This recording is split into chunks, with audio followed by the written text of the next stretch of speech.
si vous voulez bien, on va pouvoir commencer le conseil municipal avec donc l'appel, avec l'appel et les pouvoirs allant pour certains d'entre nous. Donc, je prends mon stylo. Monsieur Nabi Aftim, présent. Renan Agaès, donc il est absent. Il a donné un pouvoir à Antoine Boniface.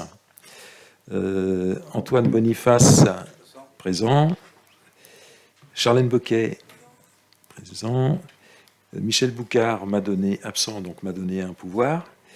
Laurence Caillard, présente. Fabienne Collin. Oui, présente. Mario Damotta, présent. Jean-Louis Dubreuil a donné un pouvoir à Madame Lecronier. Bouchra El Asnaoui. Chantal Friquet a donné un pouvoir à Didier Schlagdenhofen. Myrlène Fulbert, présente. Marino Gallet. Daniel Gobert, présent. Houssin, présent. Gisèle Hutto, elle n'est pas loin. Pierrick Jouff. Non, finalement. Marie-France Lahaye donc a donné pouvoir à Madame Caillard. Paul Lemeu, il est absent. Madame Lecronier, présente. Laurent Leport, Alain Malingre est absent. Il a donné un pouvoir à Gisèle Hutto. Valérie Pereira. Martine Kellock, présente. Aurélie Kemener. Marie-Raoul Evelyne, présente. Clarisse Renou, absente, a donné un pouvoir à Madame Kemener. Didier Schlagdenhofen, présent. Et Olivier Vacher. Donc on a atteint le quorum, sans problème. Nous allons donc pouvoir commencer. La feuille de présence, vous l'avez tous et toutes signée, j'imagine. Donc le secrétaire de séance, en fait, ça va être une secrétaire, ça va être Marie-Noël Gallet. Et si vous voulez bien, on va commencer par le vote des PV. Il y a 2 PV des conseils municipaux précédents, à savoir le conseil du 15 mai 2023, qui a été donc envoyé pour lecture à l'opposition et minorité. Est-ce qu'il y a des commentaires sur ce PV? Pas de commentaires, donc tout le monde participe, il n'y a pas de vote contre. Donc il est adopté à l'unanimité, merci. Le deuxième, donc plus récent, du 12 juin, donc même chose, ça avait été envoyé ici, effectivement, pas tête de liste, parce que dans certains cas, ce ne sont pas des têtes de liste, mais à position minorité. Est-ce qu'il y a des commentaires? Est-ce que tout le monde participe? Est-ce qu'il y a des oppositions? Même chose, unanimité, vote à l'unanimité, je vous remercie. Nous allons passer donc à la première délibération qui concerne Monsieur Schlagdenhofen. Didier, je te passe la main. Il s'agit d'une délibération de décision modificative numéro 1. Lors de sa réunion du 14 septembre 2023, la Commission Finances, Administration Générale, État civil, Sécurité a procédé à l'examen d'ajustement des crédits votés au budget 2023 de la commune, à savoir en fonctionnement pour ajuster la compensation de la suppression de la taxe d'habitation sur les résidences principales. L'article 16 de la loi de finances pour 2020 institue un prélèvement sur les avances mensuelles de fiscalité locale à la charge des communes, ayant procédé à une hausse du taux de taxe d'habitation principale entre 2017 et 2019. Ces reprises sont inscrites sur l'état mensuel détaillé de l'avance de juillet 2023. Afin de prendre en compte budgétairement ce prélèvement, il est nécessaire d'inscrire les crédits suivants. Section de fonctionnement dépenses, chapitre 022 dépenses imprévues, article 022 dépenses imprévues, moins 15 000 €, chapitre 014 atténuation de produits, article 73 91 18, autres reversements et restitutions sur contribution directe, plus 15 000 €. Il est proposé au conseil municipal d'adopter pour l'exercice 2023 les modifications budgétaires précitées. Voilà, donc c'est effectivement une délibération de régularisation qui vient avec un peu de retard. En fait, effectivement, en 2018, on avait procédé à une augmentation des taux de taxe d'habitation. Et ben, ça entraîne justement cette régularisation. Pour la petite histoire, j'ai quand même regardé comment on se situait. Et en fait, on avait eu l'augmentation de 2 points de 2%, pardon, qu'on avait faite correspond à 21 22 000 euros en fait. Hein. Donc ils n'ont pas régularisé la totalité de ce dont on a bénéficié. Voilà, je sais pas. Alors là, bien sûr, c'est aussi une délibération qui nous est imposée. Hein. Parfois, ça va être le cas aujourd'hui sur plusieurs délibérations. On n'a pas énormément de choix, puisque c'est décidé par, en l'occurrence, la trésorerie. Est-ce que vous avez des questions ? Oui. Puisque c'est une régularisation, puisqu'il y avait une augmentation de 2 ou 3% de la taxe d'habitation, mais ce sera pareil pour 2019, 2020 et 2021. Il y aura aussi... Non, parce que ça s'est arrêté en 2019. Ouais. Il y a personne n'a payé de taxe d'habitation en 2020 ? Non, ça s'est arrêté en 2019. Oui, 2021. Ouais. Oui, d'accord. 2017, 2018, 2019. Et donc, on ne remboursera pas 2019 ? Ah ben, à mon avis, non. Si, 2019, si. 2017, 2018, 2019. Voilà, donc l'année prochaine... Normalement, on devrait rembourser aussi, voilà, tout à fait. Ah, donc, si on n'avait pas eu d'augmentation, on n'aurait pas ça à rembourser ? Non, on n'aurait pas eu le bénéfice, puisque là, je vous parle de 22 000 euros qu'on a encaissés, et ils nous demandent effectivement 15 000. Oui, enfin, ça fait 7 000 euros. Oui, d'accord, mais... Par contre, cette augmentation-là a porté sur les résidences secondaires, qui, elles, ne sont pas régularisées. Taxe d'habitation sur les résidences secondaires, il y en a, oui, bien sûr. Bien sûr. D'accord. Voilà, est-ce qu'il y a d'autres questions ? Il y en a 124 à Vezin. Ça peut surprendre, c'est le chiffre de l'Audiard. Oui, pour 2021. Bien. Une vingtaine, oui. Une vingtaine.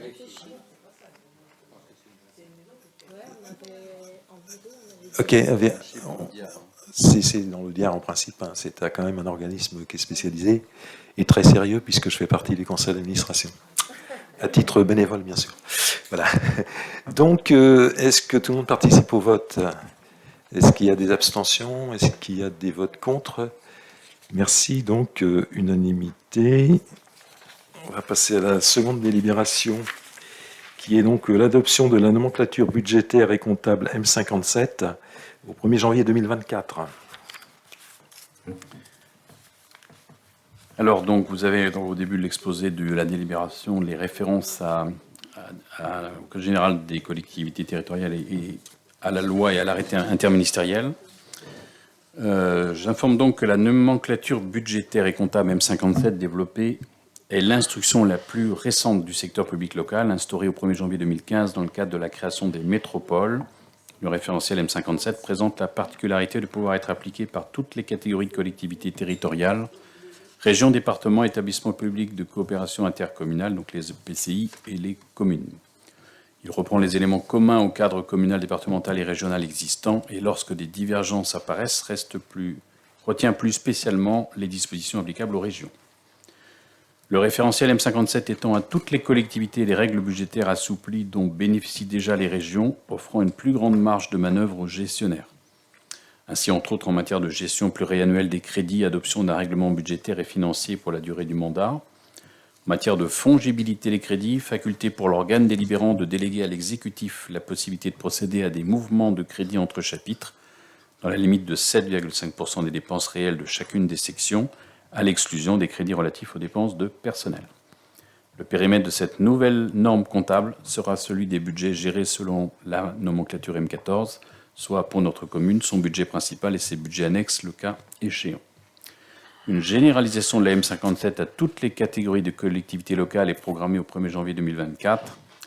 Pour information, cette modification de nomenclature comptable entraîne automatiquement un changement de maquette budgétaire.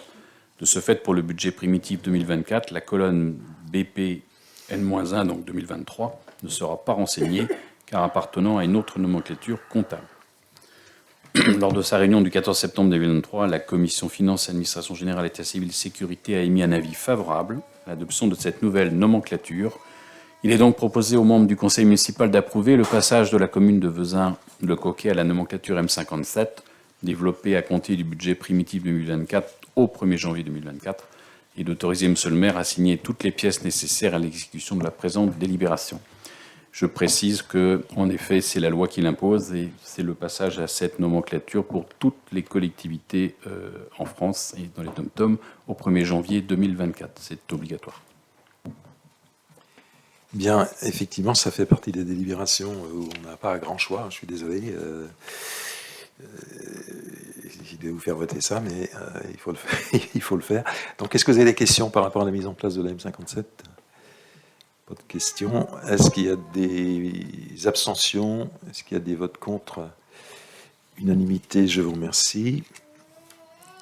La délibération suivante, donc, c'est gestion des amortissements pro rata temporis.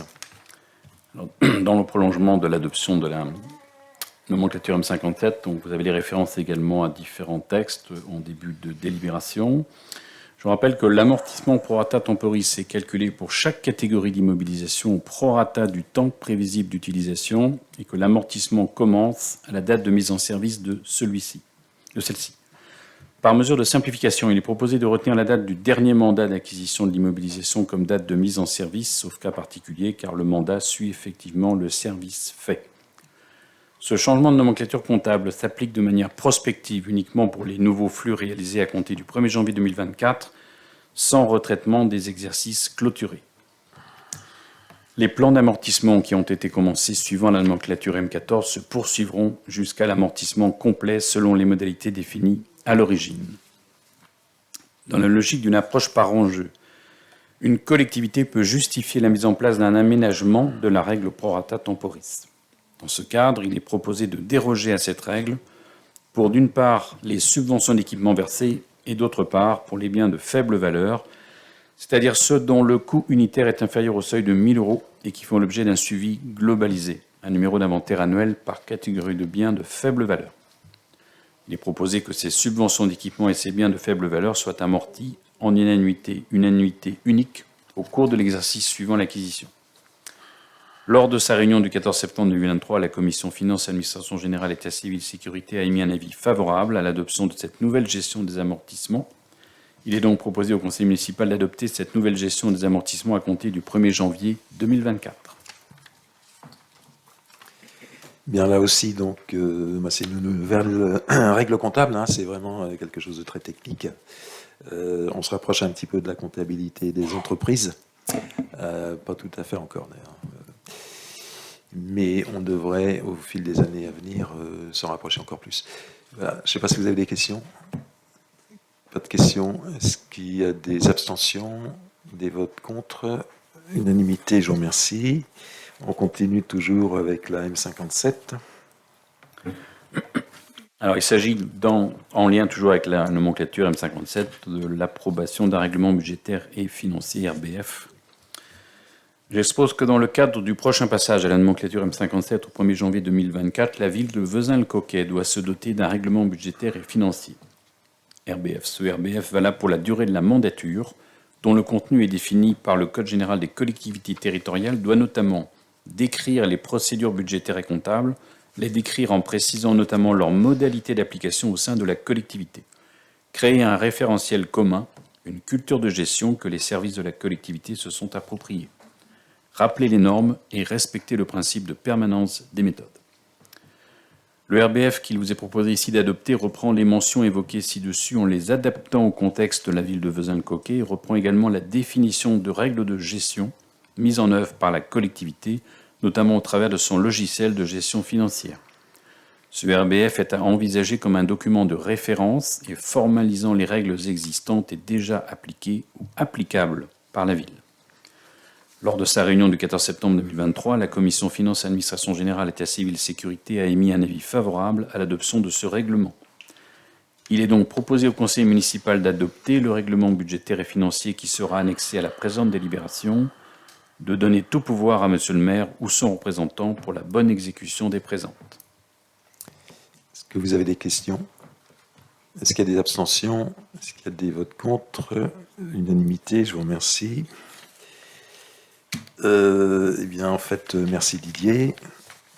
On va passer à la RH, donc, avec la mise à jour des tableaux des effectifs, et notamment au niveau du service des affaires scolaires. Donc, le contrat d'un agent au sein du service affaires scolaires arrive à échéance. La municipalité souhaitant maintenir ce poste, il est proposé de l'intégrer dans les effectifs du personnel titulaire de la mairie. Après l'avis favorable à l'unanimité de la commission Finances, Administration Générale, État civil, Sécurité, réunie le 14 septembre 2023, il est donc proposé aux membres du conseil municipal de créer un poste d'adjoint technique territorial à temps non complet de 26 heures à compter du 1er octobre 2023. Donc il s'agit d'une personne qui travaille donc à l'entretien des bâtiments, qui était effectivement en CDD depuis 1 an. Voilà. Est-ce que vous avez des questions ? Est-ce qu'il y a, est-ce que tout le monde, excusez-moi, est-ce qu'il y a des abstentions, pardon, est-ce qu'il y a des votes contre? Unanimité, je vous remercie. On passe à la suivante, donc service affaires scolaires, toujours. Suite au départ en retraite d'un agent au sein du service affaires scolaires et à l'arrivée de sa remplaçante, il est nécessaire de mettre à jour le tableau des effectifs. Après l'avis favorable à l'unanimité de la commission Finances, Administration Générale, État civil, Sécurité, réunie le 14 septembre 2023, il est donc proposé aux membres du conseil municipal de supprimer un poste d'ATSEM principal de première classe à temps non complet de 30 heures, à compter du 1er décembre 2023, et de créer un poste d'adjoint technique territorial à temps non complet de 29 heures, à compter du 1er octobre 2023. Donc effectivement, cette personne qui avait un diplôme d'ATSEM, donc était en maladie, est toujours en maladie, elle sera en retraite le 1er décembre 2023. Donc actuellement, il y a un remplacement qui a été fait, mais cette personne n'a pas le concours d'ATSEM, donc c'est pourquoi elle a un poste d'adjoint technique territorial. Donc elle remplace aussi donc, la personne qui était en maladie déjà depuis de nombreux mois. Elle remplace effectivement sur le travail dans les classes, comme vous le savez, puisque c'est un emploi d'assistance dans l'école maternelle, et notamment au niveau de la 6e classe. Voilà. Je ne sais pas si vous avez des questions. Est-ce qu'il y a des abstentions? Est-ce qu'il y a des votes contre? Je vous remercie. Unanimité. On va ensuite passer transformation de poste suite à promotion interne. Donc c'est en vue de la liste d'aptitudes de la promotion interne au grade d'attaché de l'année 2023 et après l'avis favorable à l'unanimité de la commission Finances, Administration Générale, État civil, Sécurité, réunie le 14 septembre 2023, il est proposé aux membres du conseil municipal d'autoriser monsieur le maire à supprimer un poste de rédacteur principal première classe à temps complet à compter du 1er octobre 2023 et créer un poste d'attaché territorial à temps complet à compter du 1er octobre 2023. Donc c'est une évolution salariale. La personne a déjà effectivement la charge de ce travail-là. Et ça rentre effectivement dans le cadre de ce qui avait été prévu dans l'étude qu'avait fait KPMG, donc au niveau de la promotion interne de cette personne. Est-ce que vous avez des questions? Pas de questions. Est-ce qu'il y a des abstentions? Est-ce qu'il y a des votes? Oui. Un vote contre? 2.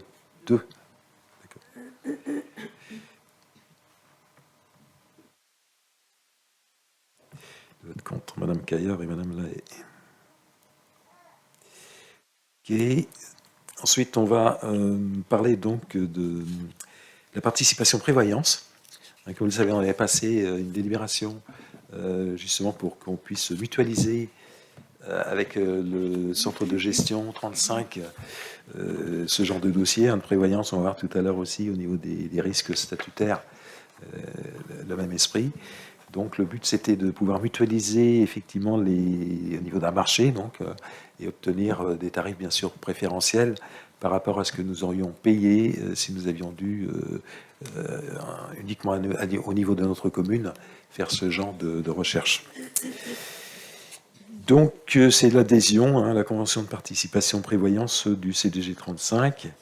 Je passe peut-être tous les vues.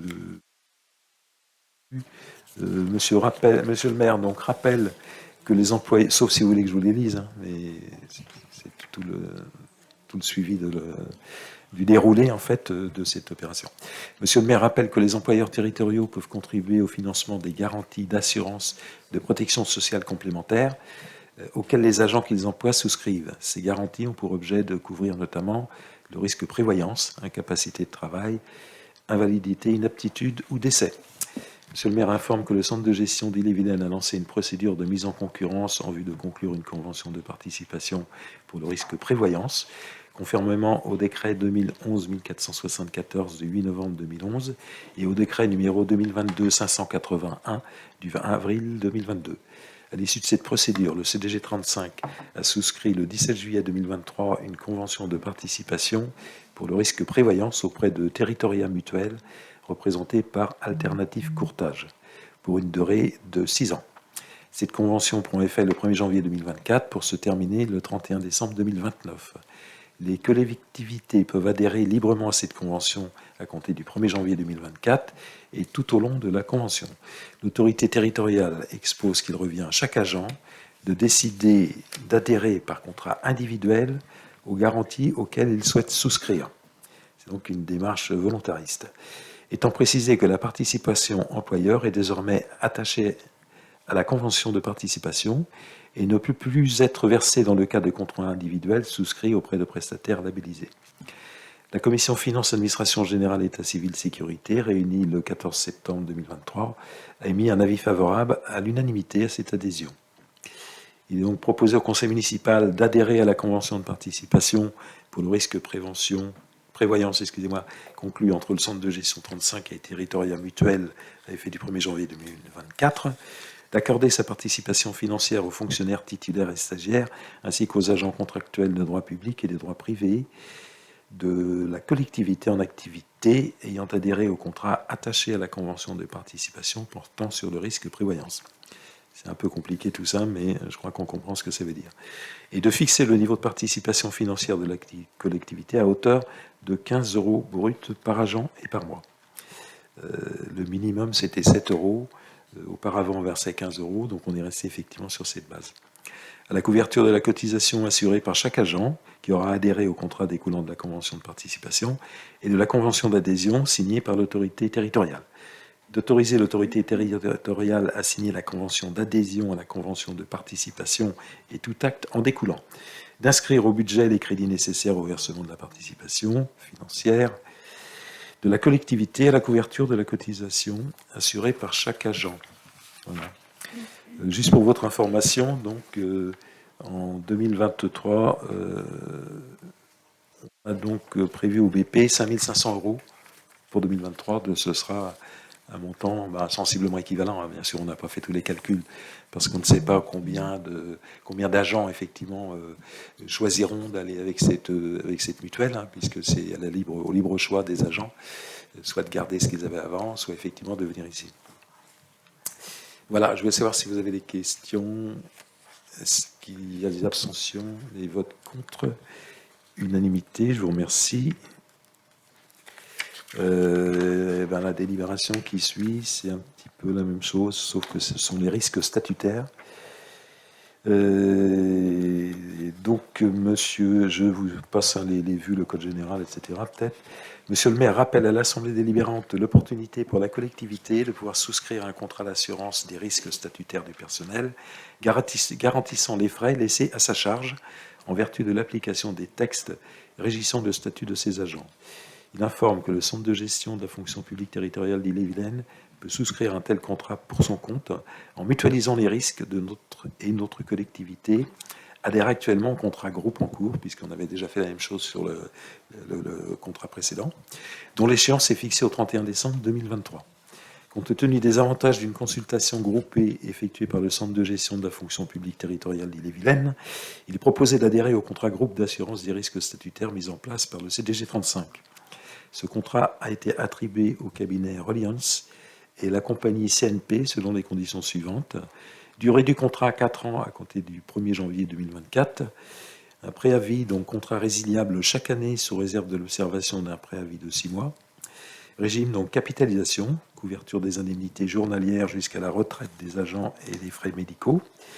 Donc pour cela, il y a des conditions. Il y a le contrat CNRACL pour les agents titulaires ou statutaires affiliés à la CNRACL, excusez-moi, j'ai toujours du mal à le dire, prise en compte de la masse salariale globale des agents, de cela, je ne répète pas, pour l'année N-1 et du nombre d'agents affiliés à la CNRACL.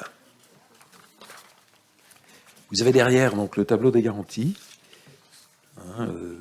Décès, donc 0,23%, 0,23% bien sûr de la masse salariale correspondant aux agents et CNRACL. Accident du travail et remboursement des indemnités journalières à hauteur de 80%, donc ça nous coûte 2,75%. Longue maladie, maladie de longue durée, remboursement des indemnités journalières à hauteur de 80%, donc un taux de 2,80%. Maternité, remboursement des indemnités journalières à hauteur de 80%, donc 0,37%. Maladie ordinaire avec franchise de 30 jours par arrêt, remboursement des indemnités journalières à hauteur de 80%.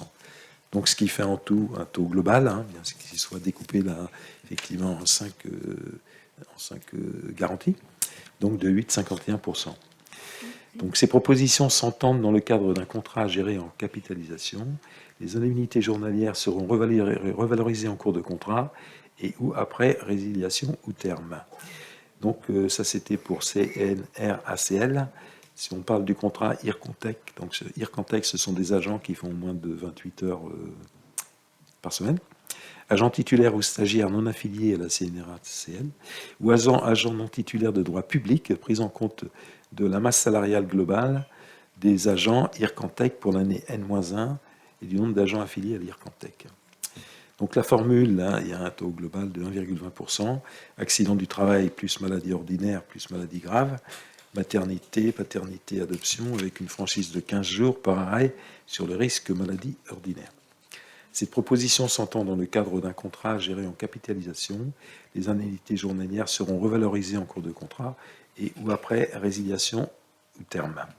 Suite à l'avis favorable à l'unanimité de la Commission Finances, Administration Générale, État civil, Sécurité réunie le 14 septembre 2023, il est proposé au Conseil municipal d'autoriser Monsieur le maire à signer le contrat d'assurance des risques statutaires attribué au cabinet Reliance et la compagnie CNP, tel que décrit ci-dessus, ainsi que les actes y référents. Je ne sais pas si vous avez des questions. Est-ce qu'il y a des abstentions? Est-ce qu'il y a des votes contre? Unanimité, je vous remercie. Ensuite, c'est Martine qui prend la parole. Martine. Bonsoir. Dans le cadre de son soutien aux associations, la commune de Vezins-le-Coquet attribue des subventions de fonctionnement aux associations vezinoises, intercommunales ou accueillant des Vezinois qui en font la demande, après étude de leur dossier et validation par la commission Vie associative sport. Un dossier de demande de subvention de fonctionnement a été traité par la commission Vie associative sport, réunie le 5 septembre 2023, qui a émis un avis favorable. L'UNC Passé-Vezins, l'association des anciens combattants, 182 €. Il est donc proposé au conseil municipal d'autoriser Monsieur le maire à verser cette subvention à l'association précitée. Est-ce que vous avez des questions? Pas de questions. Est-ce qu'il y a des abstentions? Bien sûr, c'est dans le cadre des catastrophes. Il n'y a pas ça, non? Pardon, non, ça c'est les anciens combattants. Ah oui, ça peut être des catastrophes assez avant. Ils n'avaient pas leur dossier finalisé. Excusez-moi, je croyais que tu étais arrivé plus loin. Bien. Donc, les anciens combattants, donc effectivement, maintenant, on travaille avec l'association des anciens combattants de Passé, comme ça a été vu. Il y a une restructuration et on participe en partie donc à cette UNC, donc Union nationale des combattants, Passé-Vezins. Donc, est-ce que vous avez des questions? Est-ce qu'il y a des abstentions, des votes contre? Unanimité, je vous remercie. Dans le cadre de sa politique associative, la commune de Vezins-le-Coquet souhaite apporter son soutien aux associations qui participent à des actions de solidarité. Les Restos du Cœur, 400 €, la Croix-Rouge française, 1 200 €, et ça se décompose 600 € pour Urgence Maroc et 600 € pour Urgence Libye, soit un total de 1 600 €. Il est donc proposé au conseil municipal d'autoriser Monsieur le maire à verser ces subventions aux associations précitées. J'avais été un peu rapide, mais on y arrive quand même. Merci Martine. Donc, est-ce que vous avez des questions? Est-ce qu'il y a des abstentions? Est-ce qu'il y a des votes contre? Unanimité, je vous remercie. Donc, je crois qu'on a, entre guillemets, épuisé l'ordre du jour. Informations diverses, donc je ne sais pas, tu peux parler, Bouchera, éventuellement un peu de la classe Ulysse ou donner une information, l'ouverture peut-être aussi La classe en maternelle. Oui, donc pour la maternelle, donc une ouverture de 6e classe côté maternelle et côté élémentaire, l'ouverture de la classe Ulysse.